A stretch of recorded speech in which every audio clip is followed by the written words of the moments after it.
Bonjour à tous.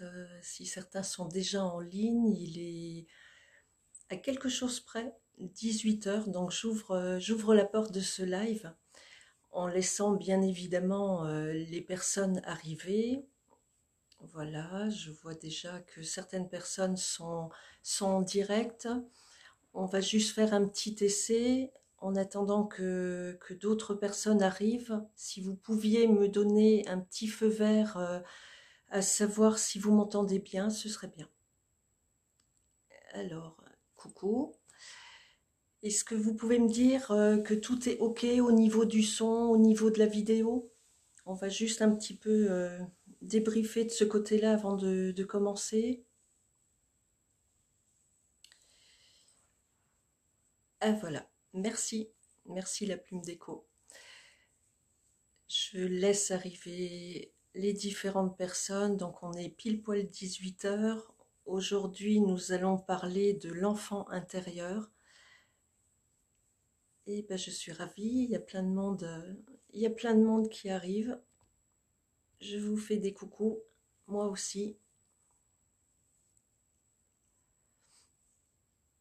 Alors peut-être qu'en attendant d'autres personnes, d'autant plus que pour toutes celles qui ne pourront pas participer à ce live ce soir, il sera possible bien évidemment de suivre cette vidéo en replay. Donc le live sera encore disponible, je pense, quelques jours, voire peut-être en permanence sur Instagram. Donc tout va bien pour ceux qui n'auront pas pu nous rejoindre. Vous êtes déjà une bonne dizaine, presque 20 en ligne. Donc c'est très bien. Alors je commence. Je commence déjà par me présenter. Donc je m'appelle Geneviève Krebs. Je suis psychopraticienne en thérapie brève depuis 25 ans, reconnue dans le domaine surtout de la dépendance affective et de l'accompagnement de toutes les personnes qui sont affectées par les blessures, touchées par les blessures d'abandon, de rejet, d'humiliation. Euh, à la fois, j'accompagne de façon tout à fait traditionnelle de séance en séance, mais aussi par le biais d'ateliers individuels construits sur mesure pour la personne. Voilà, ça c'est pour la présentation. Aujourd'hui, nous avons la chance, qu'Erol nous ait concocté un masterclass et un live, tout simplement à l'occasion de la sortie de mon 14e livre.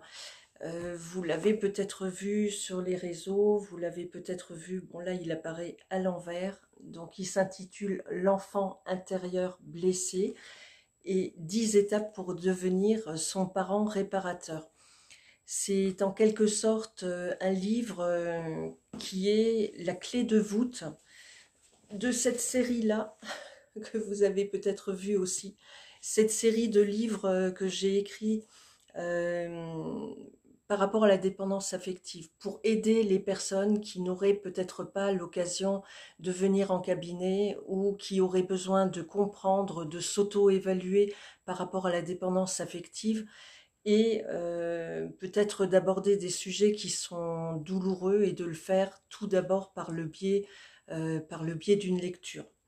Alors, il est certain que la dépendance affective, on ne peut s'en sortir uniquement qu'en travaillant ce fameux enfant intérieur et la partie de l'enfant intérieur qui est blessée.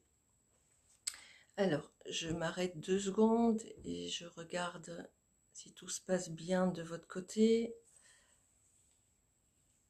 Alors, des personnes continuent à rejoindre le live, c'est très bien. Est-ce qu'il y a déjà des questions qui arrivent? Bon, des questions me sont arrivées ces derniers jours par le biais de messages personnels, par le biais de commentaires sur ma page Facebook. Des questions très intéressantes que je vais reprendre ce soir et je vais faire le maximum pour y répondre de la façon la plus concise possible. Vous avez l'occasion de me poser évidemment des questions en live. Je regarde si c'est déjà le cas, pas encore. N'hésitez pas, n'hésitez surtout pas. Alors, la question primordiale est déjà de comprendre qu'est-ce que cet enfant intérieur dont on parle et dont on parle de plus en plus dans différentes disciplines. L'enfant intérieur, c'est tout simplement une partie de nous qui n'a pas grandi. C'est en fait la somme de l'ensemble de nos expériences et de l'ensemble de notre vécu durant toute l'enfance. Donc, n'allez pas chercher pour autant un événement précis, un âge précis. C'est vraiment la partie de nous, la somme de la partie de nous, enfants, qui a été posée, on va dire, sur le bas-côté. C'est comme ça que j'aime la représenter. Laissée pour compte à un moment donné sur le bas-côté, euh, avec une partie plus lumineuse qui interagit dans votre vie d'adulte tous les jours, ou lorsque vous avez besoin de résoudre un problème, vous avez besoin d'aller un peu plus dans la créativité, dans l'innovation, de partager un moment de joie, etc. Donc cette partie lumineuse de l'enfant intérieur, tout va bien et qu'elle continue à bien fonctionner et à bien œuvrer avec vous, adultes. Ce soir, nous allons parler plus précisément de la partie de l'enfant intérieur que je nomme blessé. Cette partie qui a eu à vivre au fil des années. Alors, selon les personnes, ça commence très très tôt. Ça peut commencer dans le ventre de maman. Ça peut avoir commencé très très petit, mais de toute manière, comme je vous le disais tout à l'heure, inutile d'aller chercher exactement un déclencheur, puisque c'est la somme de notre vécu. Cette partie-là, une partie un peu plus sombre, un peu plus chagrinée, on va dire blessée, a connu soit des traumas, des expériences blessantes, des des non-réponses, on va dire, à tout ce qu'un enfant, tout ce dont un enfant aurait besoin. Parce qu'on peut faire ce parallèle-là entre l'enfant, un enfant que l'on connaît dans la vie, et si on prend en compte les besoins d'un enfant, un enfant a besoin de quoi pour pouvoir évoluer correctement? Il a besoin de se sentir aimé, il a besoin de se sentir évidemment reconnu, en sécurité, il a besoin d'avoir un accompagnement, de comprendre des choses, qu'on donne du sens aux choses. Il a besoin parfois d'être félicité, il a besoin de points de repère, etc., etc. Quand un enfant a eu tout ça, la partie de l'enfant intérieur se porte plutôt bien. Pas trop de blessures, à moins qu'il y ait eu sur le parcours un traumatisme qui n'a rien à voir avec la vie et l'accompagnement parental ou autre référent. Euh, c'est cette partie-là dans sa vie. J'ai un blanc, je trouve plus mon mot, mais c'est pas grave. On continue. Donc cet enfant, lorsqu'il a eu tout ce qu'il lui fallait, tout va bien. Lorsque l'enfant qui a grandi en restant sur le bas-côté, en étant humilié, en étant bafoué, en étant comparé aux autres et évidemment rabaissé par rapport aux autres, l'enfant qui ne s'est pas senti aimé, peut-être que ça n'a pas été la réalité, peut-être que tout simplement c'est sa perception des choses à un moment donné qui a fait qu'il s'est senti inférieur, pas à la hauteur, etc., etc. Cet enfant-là a pu se sentir blessé et a amené avec lui jusqu'à la vie adulte ces blessures et toutes les conséquences et tous les schémas de survie qui ont suivi ces traumas. Alors, je regarde s'il n'y a toujours pas de questions. Donc, je vais partir directement sur une question qu'on a pu me poser. Alors, est-ce qu'on peut changer l'histoire de son enfance? Ben, évidemment que non, on ne peut pas changer l'histoire de l'enfant que nous avons été. En revanche, là où il est très intéressant, c'est de pouvoir changer l'histoire, euh, le schéma, on va dire, le schéma comportemental et le schéma de survie qu'on a positionné après une histoire et après un trauma. Et en règle générale, il y a deux axes possibles. Soit on a choisi d'éviter de souffrir encore et encore, donc le schéma qu'on a mis en place nous permet d'atteindre cet évitement-là, ou alors on peut avoir choisi de rejouer l'histoire encore et encore.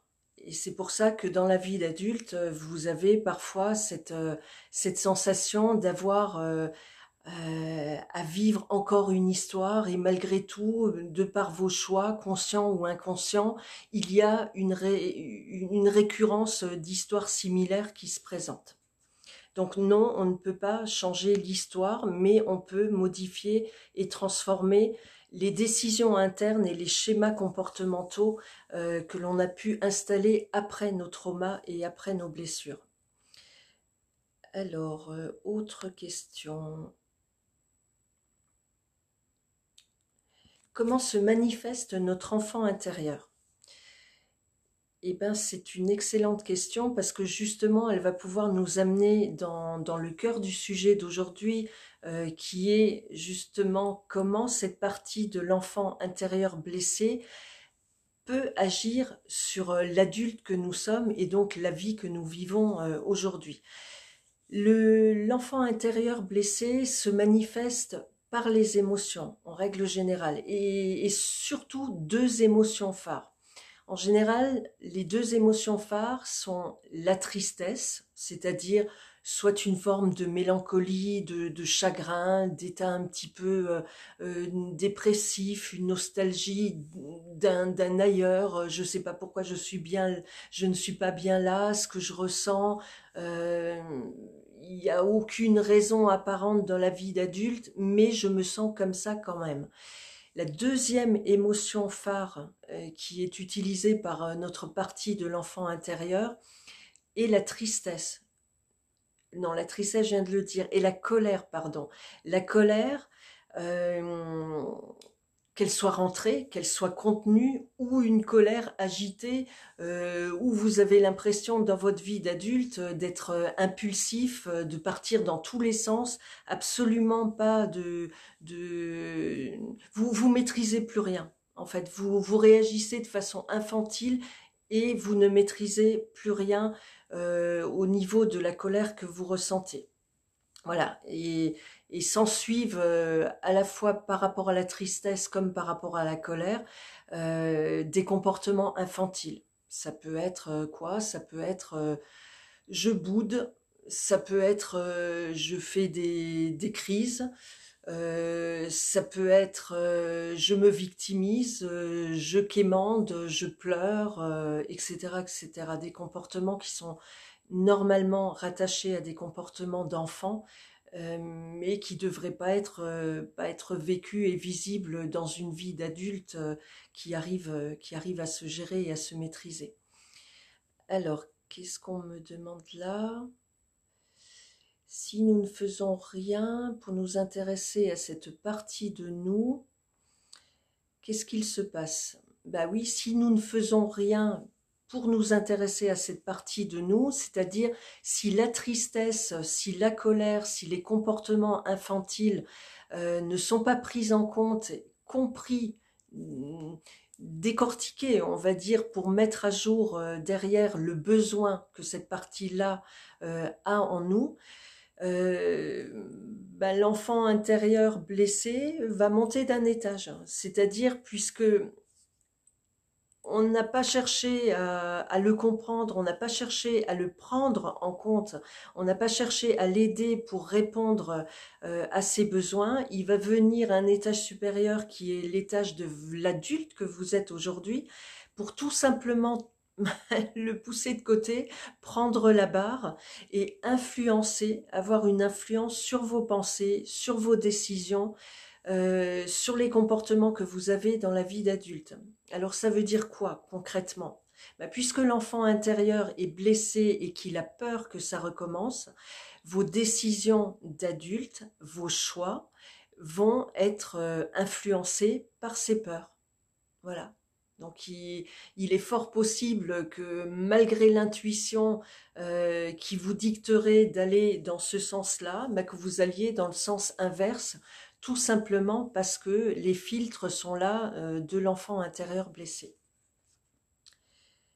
Je vérifie encore une fois s'il n'y a pas de questions entre-temps. N'hésitez pas à me couper, même si c'est la fin de journée et que je bafouille un petit peu. J'ai parlé toute la journée en fait.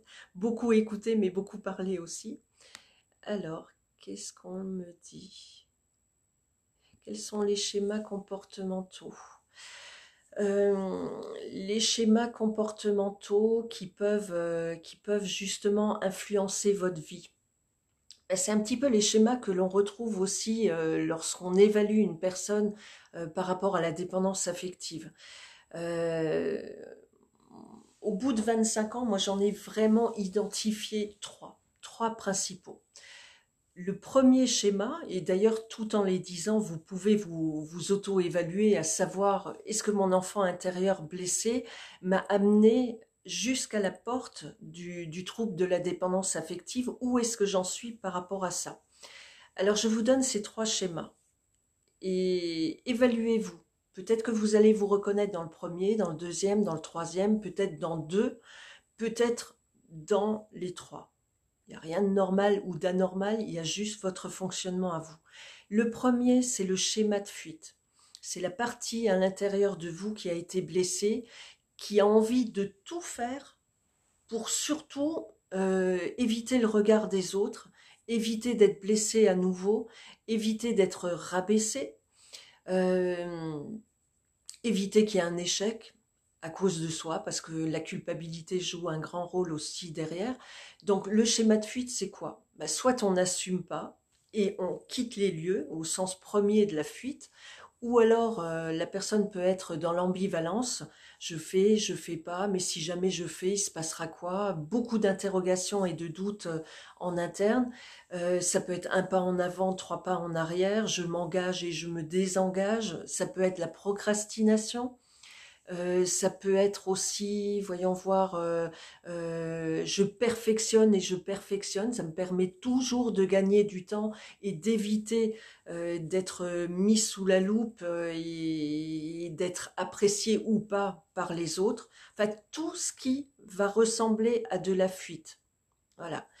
Le deuxième schéma, c'est plutôt dans le sens du surinvestissement. Donc la partie en vous, pareil, a tellement l'impression d'être inférieur, a peut-être été blessé par l'humiliation, par l'injustice, par l'abandon, par le rejet. Les 5 blessures d'ailleurs que vous pouvez voir dans les écrits de Lise Bourbeau et qui a très bien traité ces sujets-là. L'enfant qui se sent inférieur et qui se dit je dois par tous les moyens montrer que je suis quelqu'un de bien, que je suis quelqu'un de généreux.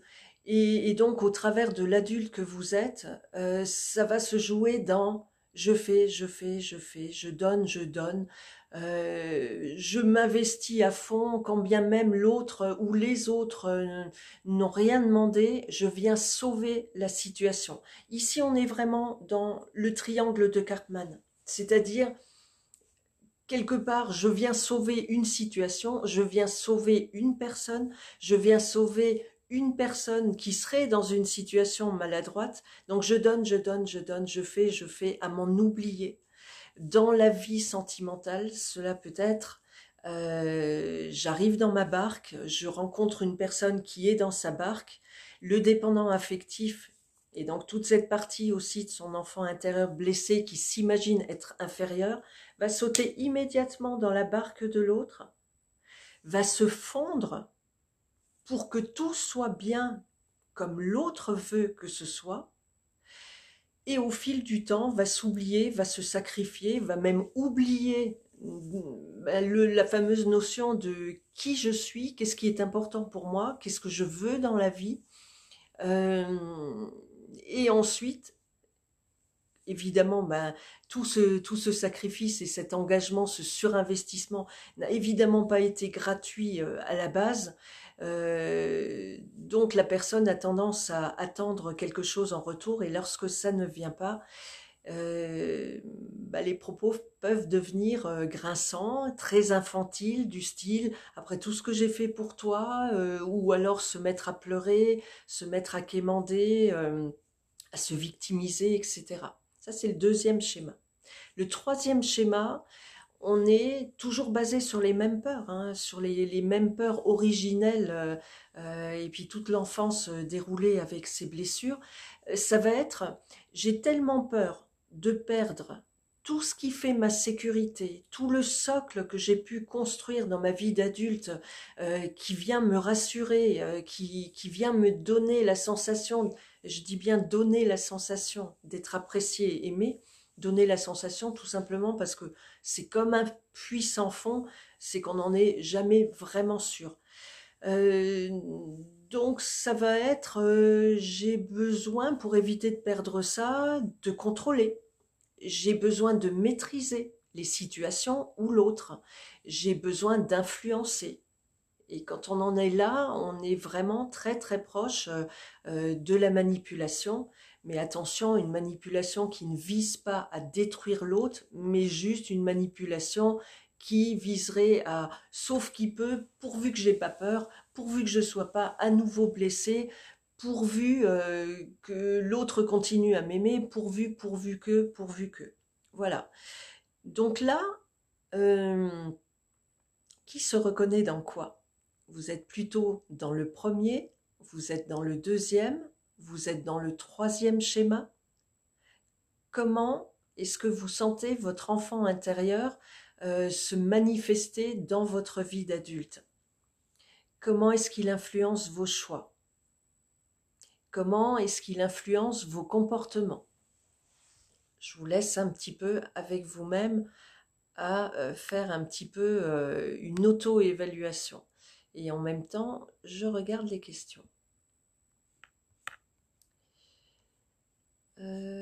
À nouveau, à peu près la même question que tout à l'heure. Que se passe-t-il quand on ne s'occupe pas de son enfant intérieur blessé? J'ai envie de dire, on rejoue, comme on l'a dit, les histoires et les schémas. On passe à côté de qui on est réellement. On se prive d'être soi, par peur.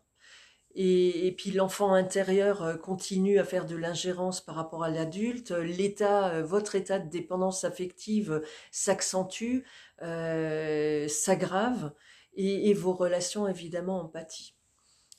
Alors, autre question.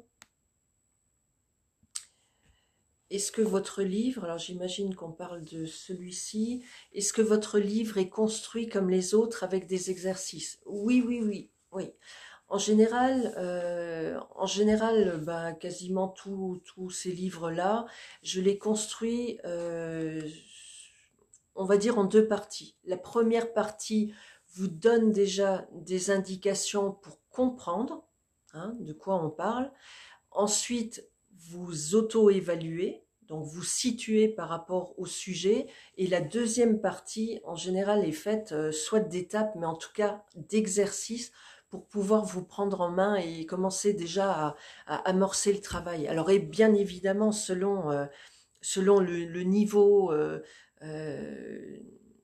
de blessure, hein, que vous avez pu rencontrer dans votre vie, de résilience que vous avez pu vivre et mettre en place ou pas.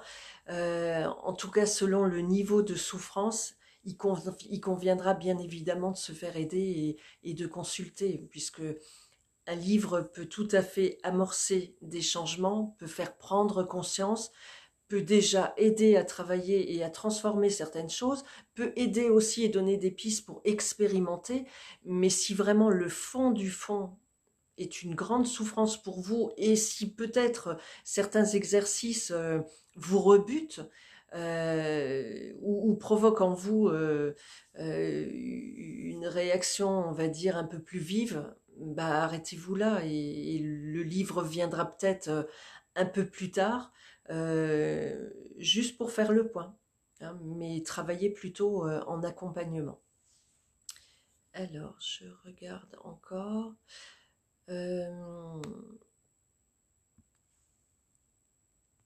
Ça donne quoi? Alors, peut-on les guérir seuls? Oui, évidemment, comme je viens de le dire, il est... Je lis l'autre en même temps. Oui, évidemment, on peut guérir seul lorsqu'on n'a pas connu de traumatisme vraiment très important. Voilà. J'ai vu autre chose. Est-ce que la dépendance affective est toujours en lien avec l'un des parents, mère ou père? Souvent, mais pas forcément. C'est la réponse de Normand. Pas forcément. Tout simplement parce que euh, vos parents ne sont pas toujours à incriminer dans ces histoires-là, j'ai envie de dire. Parfois, les parents sont très bien disposés dans l'accompagnement qu'ils ont vis-à-vis de leur enfant. Euh, Parfois, factuellement, il y a pu y avoir de l'humiliation, de l'abandon, du rejet, de l'injustice, etc. Et parfois non, parfois c'est une histoire de perception. Parfois, c'est une histoire aussi de place qui n'a pas été prise au sein d'une fratrie. Enfin, il peut y avoir d'autres choses, d'autres facteurs qui émanent soit d'autres référents ou d'autres situations qui n'ont pas de lien direct forcément avec un parent. Mais dans la majorité des cas, bien évidemment, les formes les plus avérées ont un lien avec les parents. Alors, autre question. J'ai beau rejeter et mettre en sourdine cette partie de moi qui est blessée, mais rien n'y fait, je ne me sens pas mieux. Surtout pas. Surtout pas. Je vous explique pour quelle raison. Quand vous avez cette partie de vous qui a envie de s'exprimer, cette partie de vous qui est tellement dans la retenue et qui cherche par tous les moyens émotionnels, je vous ai dit la tristesse ou la colère ou même certains comportements à s'exprimer, à se faire comprendre, c'est un petit peu comme si c'était ouh, occupe-toi de moi, écoute-moi, aide-moi. Euh, Si vous mettez le mouchoir dessus, ben vous continuez l'abandon, vous continuez quelque part le rejet. C'est comme si vous alliez claquer la porte au nez de l'enfant que vous avez été et qui a peut-être déjà subi ça, c'est-à-dire l'ignorance, l'indifférence, etc. Donc ça va produire quoi? Ça va produire tout simplement d'entretenir votre blessure, de la réactiver, sauf que cette fois-ci, c'est vous qui le faites par rapport à vous-même. Donc c'est gênant. Ne faites pas ça. Tout ce qui vient de soi en termes de sensations et d'émotions, en termes de pensée aussi, euh, j'aime dire par rapport à mon travail en tout cas, moi j'ai besoin de ces ingrédients-là, parce que ces ingrédients-là sont des cadeaux pour pouvoir savoir qui l'on est, savoir quels sont ses besoins, par rapport à quels critères on fonctionne. Ce sont des indicateurs. Donc surtout ne mettez pas le mouchoir dessus. Servez-vous-en comme si c'était un cadeau qui était amené là sur un plateau. Alors, d'autres questions?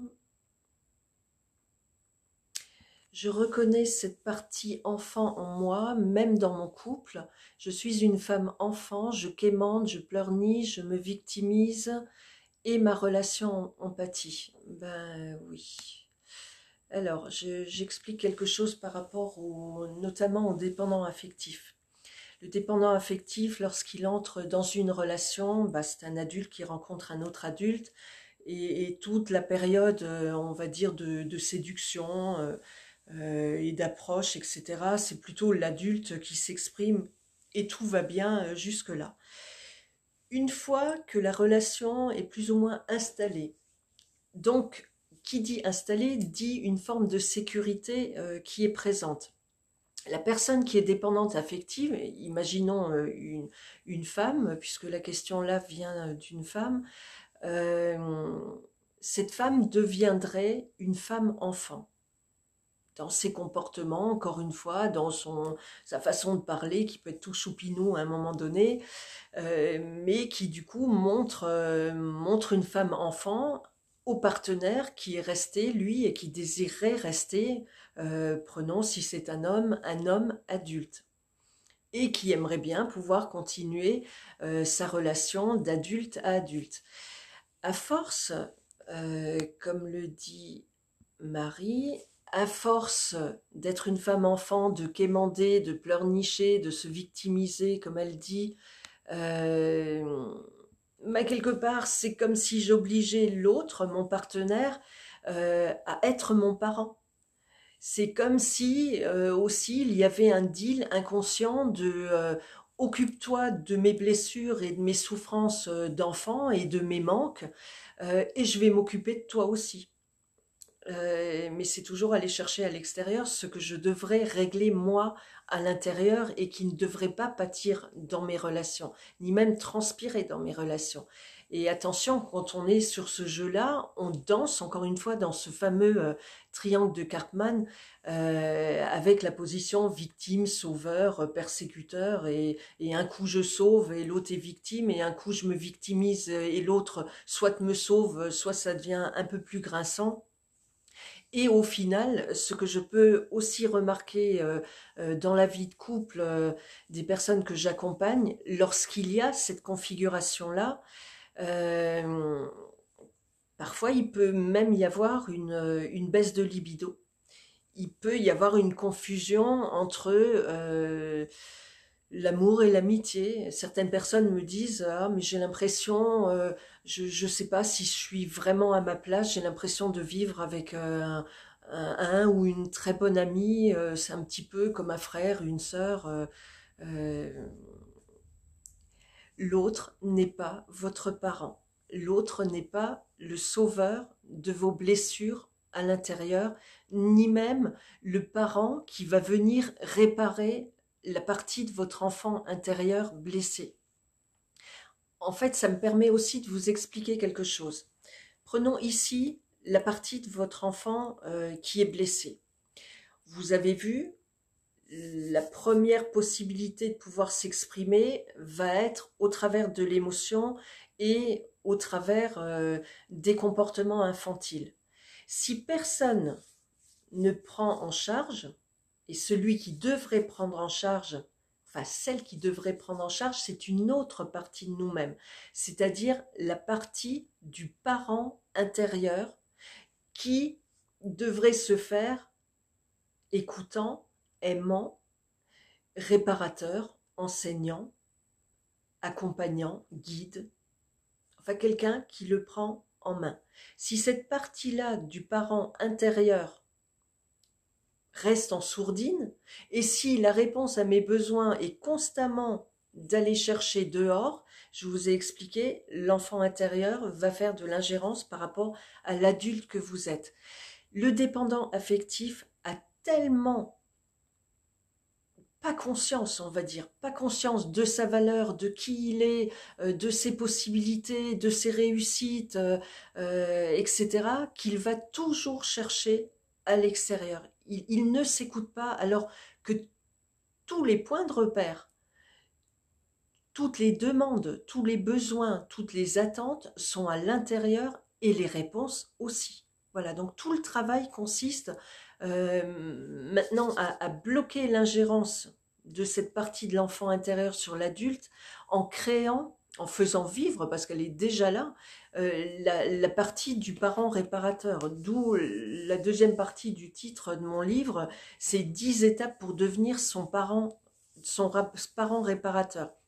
Alors tout à l'heure, en commentaire sur ma page Facebook, il y a eu des échanges comme ça entre une personne et moi qui n'arrivait pas à concevoir le parent à l'intérieur de soi. Elle partait, il y avait une confusion au départ, mais comment un parent peut être réparateur si le parent a nui à l'enfant pendant toute son enfance, etc. Là, il n'est pas question de parler du parent à l'extérieur. On parle bien du parent réparateur, cette partie qui est à l'intérieur de soi et qui va pouvoir euh, tout doucement reprendre la main de l'enfant que vous avez été. Évidemment, il y a tout un travail de mise en confiance, il y a tout un travail d'écoute, il y a tout un travail de présence et de cohérence entre le discours du parent intérieur à l'enfant intérieur et les actions de l'adulte, hein, parce qu'il faut qu'il y ait une cohérence quand même entre ces différentes parties pour que on se sente plus aligné, pour qu'on se sente plus digne, pour qu'on soit plus fier au fil du temps de soi. Parce que entre le discours que l'on peut amener de soi à soi, en corrigeant ses croyances, en corrigeant sa façon de parler de soi, sa façon, si par exemple vous avez l'habitude de vous dénigrer, de vous rabaisser, de parler mal de vous, un des boulots de votre parent intérieur sera de on reprend ça. Qu'est-ce que je veux dire exactement par rapport à moi et comment je vais sur la voie de la reconstruction, de la transformation, du parler de moi positif. Donc il y a toute une éducation, mais une éducation intérieure à reprendre. Alors,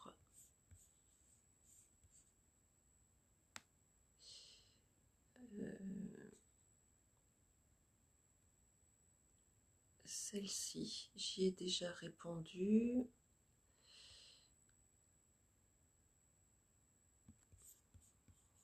Est-ce que vous avez d'autres questions?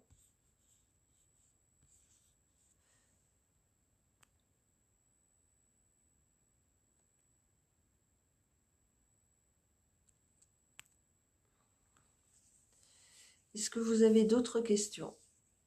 Parce que celles qui reviennent sont plutôt redondantes. Je vais prendre au hasard dans mon livre pour voir ce que je pourrais vous apporter encore.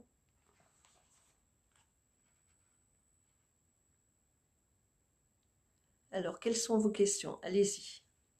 Envoyez-moi des questions par rapport à ce que vous avez entendu.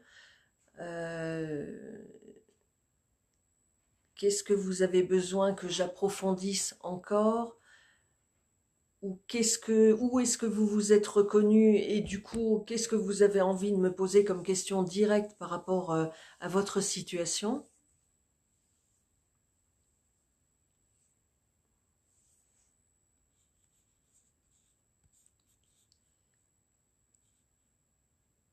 Alors,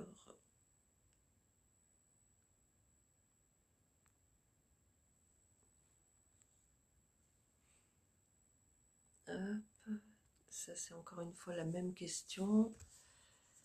Voyons voir ici.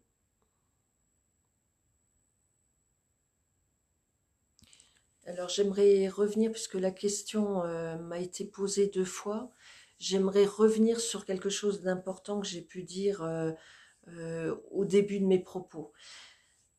Euh, Quand on parle de l'enfant intérieur, n'allez pas identifier euh, un âge clé ou même faire un ancrage sur une photo de vous, enfant.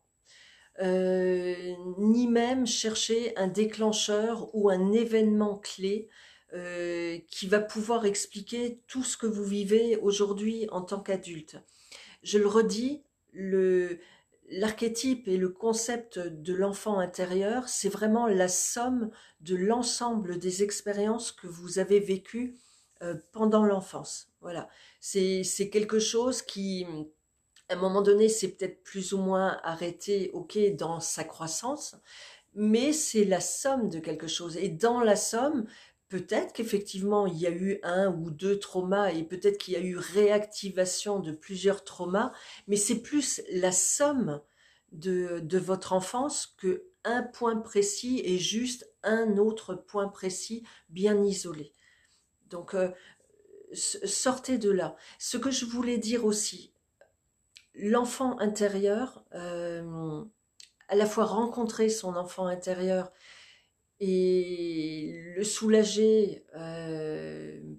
Parfois, je peux lire guérir l'enfant intérieur. Je n'irai jamais avec un mot guérir en ce qui me concerne, puisque je ne suis pas médecin. Mais on peut apprivoiser son enfant intérieur, on peut l'accompagner, on peut le transformer. Voilà, ça ce sont des mots qui correspondent davantage en ce qui me concerne en tout cas. Cet enfant intérieur, qu'est-ce que je voulais vous dire par rapport à ça? Déjà, le travail ne va pas se faire en 2 jours. Le travail va aller vers quelque chose de beaucoup plus profond, engageant, que le simple fait de l'imaginer, de le chouchouter, de le câliner. Évidemment, ça fait du bien et il faut certainement pas s'en priver, mais c'est largement insuffisant. Au-delà de l'accueillir, au-delà de le chouchouter, le câliner, lui dire de gentils mots, euh, c'est vraiment prendre en compte au quotidien l'ingérence qu'il a eue, les conséquences directes et indirectes qu'il a pu vous montrer dans votre vie d'adulte, et derrière d'en faire quelque chose, c'est-à-dire de reconsidérer ce qu'il pense par rapport à la situation, de lui enseigner, de lui apporter de nouveaux axes de pensée et de pouvoir corriger. Voilà, donc il y a un travail vraiment profond du parent réparateur. C'est ce que j'explique en long et en large dans ce nouveau livre. Alors, est-ce qu'il y a d'autres questions? Tout a été si clair, j'ai eu l'impression de bafouer en cette fin de journée. Je pensais que vous auriez encore d'autres questions. Allez-y.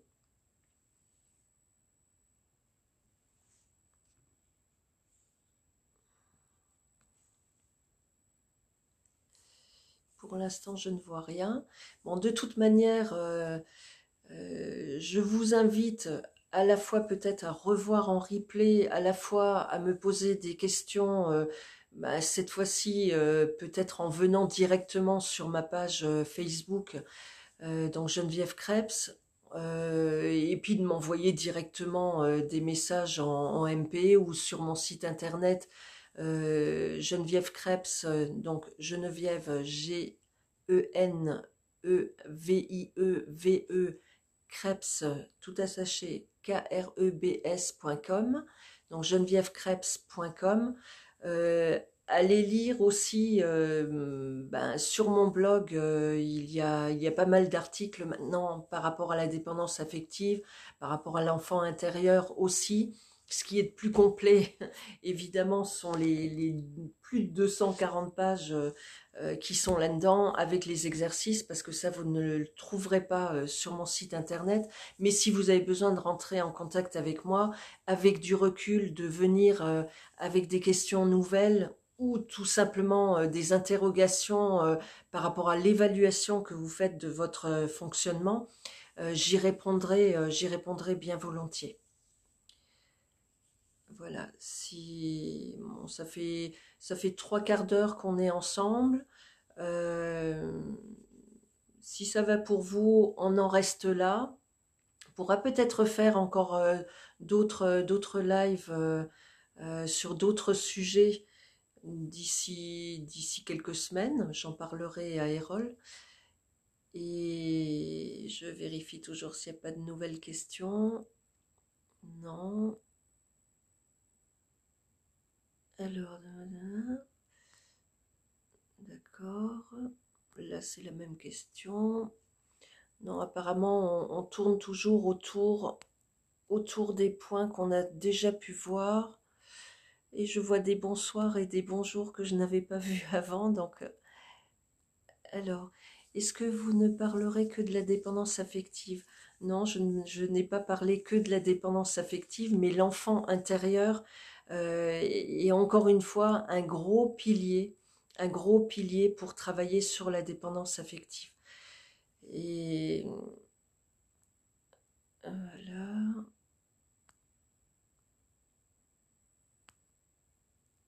Je check hein, ce que vous avez pu m'envoyer.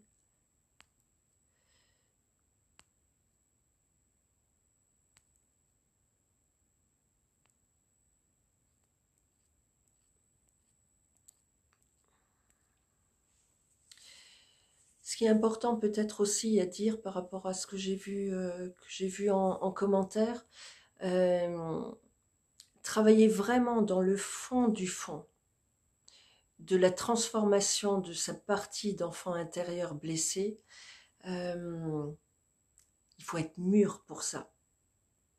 Tant que vous êtes dans l'évitement, dans la bonne excuse de ne pas y aller, vous avez le droit d'avoir peur. Hein. On a le droit d'avoir peur d'une remise en question, d'une transformation, ou même d'aller effleurer à nouveau certaines blessures, juste pour la partie comprendre, avant de travailler vraiment dessus. Euh, c'est normal d'avoir peur, hein, de travailler sur soi. Maintenant, si vous sentez qu'il y a encore un trop grand bénéfice euh, à vous justifier, à vous victimiser, à vous comporter de façon infantile, bah, posez-vous la question, hein, est-ce que j'ai vraiment envie de changer ou pas, hein. Mais posez-vous aussi la question, euh, est-ce que ça suffit de se sentir blessé ou pas? C'est presque choquant ce que je suis en train de vous dire là, mais c'est ça. Hein, c'est vraiment ça. En règle générale, les gens qui arrivent à moi lors des ateliers ou des accompagnements sont des personnes qui me disent maintenant ça suffit. J'en ai assez de saboter mes relations, j'en ai assez d'avoir des comportements infantiles, j'en ai assez qu'on me pointe du doigt, j'en ai assez de pas savoir m'affirmer correctement, je veux que ça change. Je veux que ça change. Ou alors d'autres peuvent me dire, je me sens tellement triste et j'arrive pas à comprendre d'où ça vient. Euh, j'ai une telle colère en moi qui est rentrée ou que j'arrive pas à exprimer et quand je l'exprime, ça part dans tous les sens. Je veux travailler sur moi. Donc, il est important d'avoir une bonne motivation et d'être mûr pour ça. Voilà, d'être mûr pour ça. Je revérifie encore.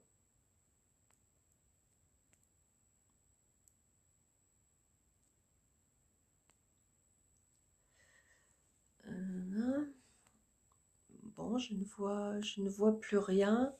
Je vous donne aussi un autre contact peut-être si vous avez envie de discuter, on va dire de façon peut-être plus confidentielle avec moi. Je vous donne mon mail geneviève.krebs@gmail.com geneviève.krebs@gmail.com. Voilà. Et je vous remontre la série en fait des livres. Donc le dernier, je vous l'ai montré, l'enfant intérieur blessé. La dépendance affective, c'est également un livre-outil construit toujours en deux parties, comme on l'a vu tout à l'heure. Et cette fois-ci, 6 étapes pour se prendre en main et pour agir. Parce que c'est vraiment l'action, c'est l'expérimentation de nouveaux comportements dans votre vie d'adulte qui va faire toute la différence et assurer la transformation des parties, on va dire, blessées en vous. Ici, c'est combler ce vide en nous. C'est un ouvrage toujours paru chez Erol qui parle surtout de l'abandon, de la blessure d'abandon, un petit peu de la blessure de rejet, mais surtout d'abandon. Et ici, la dépendance affective au travail, parce que évidemment, les comportements que l'on peut avoir par rapport aux 3 schémas comportementaux dont je parlais en début du live, on les retrouve aussi au travail, on peut les retrouver même dans d'autres sphères familiales, amicales, sociales, etc.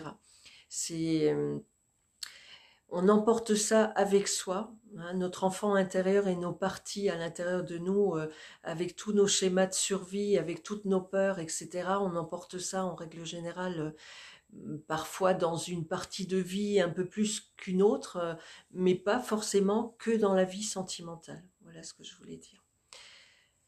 Alors, si c'est tout bon pour vous par rapport à aujourd'hui, je vous laisse et vous souhaite une bonne soirée. Contente de ce premier live. Peut-être qu'on en fera d'autres pour bien encore distinguer et faire comprendre le lien qu'il y a entre l'enfant intérieur blessé et cette fameuse dépendance affective. Et pourquoi justement je nomme ce quatrième livre de cette série-là comme la clé de voûte de l'accompagnement à la dépendance affective. Il y a encore plein de sujets qu'on va pouvoir traiter lors d'autres lives. Voilà. Je vous souhaite une bonne soirée. Merci de votre écoute, merci de votre participation, des questions intéressantes qui ont été envoyées et qui ont suscité justement de pousser des portes par rapport à certains sujets.